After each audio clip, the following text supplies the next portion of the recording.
growing. Okay, so you at Prairie View, you got Beat King. The music then kind of changed a little bit. You know what I'm saying? There's more strip club music going on, this and that. Like, was it structure in your household growing up to like, man, you better focus on your books and this and that, and that's what kept you I'm just focused? saying, like, nah, my mama really, shout out to my T Jones. My mama a gangster. Yeah. My mama used to thug with me, like, long as I kept my grades solid, she ain't really trip with me. And I graduated no be living in my class. So Yeah. I ain't grades wasn't the issue. I hooped, I ran cross country, you know, whatever. I was an athlete. I had no intentions. Like I used to play in the band. Yeah. But as far as music, that just wasn't the lane I was in. I didn't know I could rap until that day, like until the pandemic. I kid you not.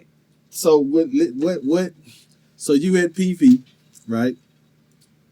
And you know you doing your thing. You got your grades going, this and that. You ain't even rapping yet. I'm quite sure. Exactly. Yeah.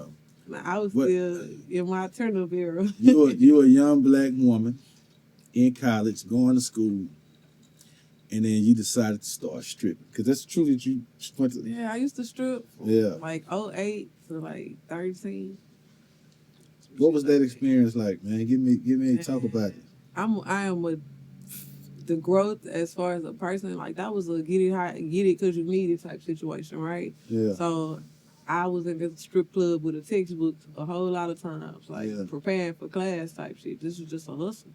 So shit, I used it as that. Like I had a regular job. Shit, I worked still.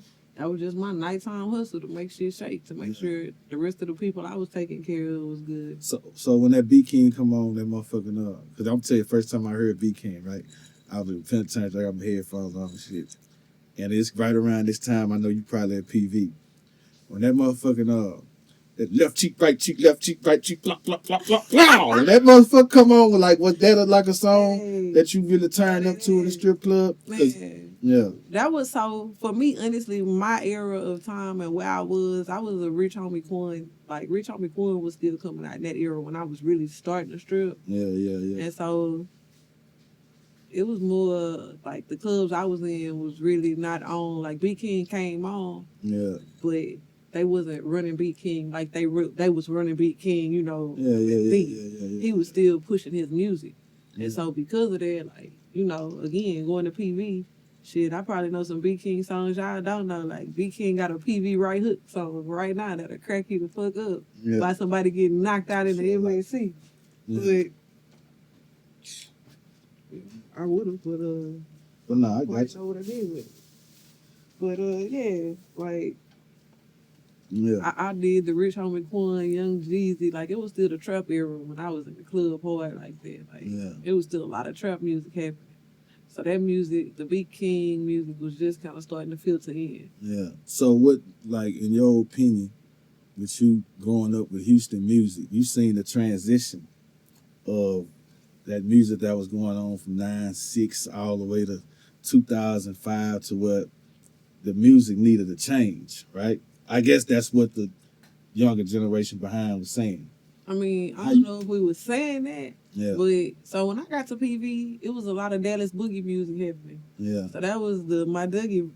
My Dougie was still a thing back then, right? Yeah, so we were still hitting the Dougie, and you start hearing the Ricky Bobbies and the Primetime Click, and you know the Rogar music, and we swag surfing, and like it was the time of boogie, and like everybody was dancing, having a good fucking time. Yeah. So you know when it switched up, kind of like I was already in the strip club.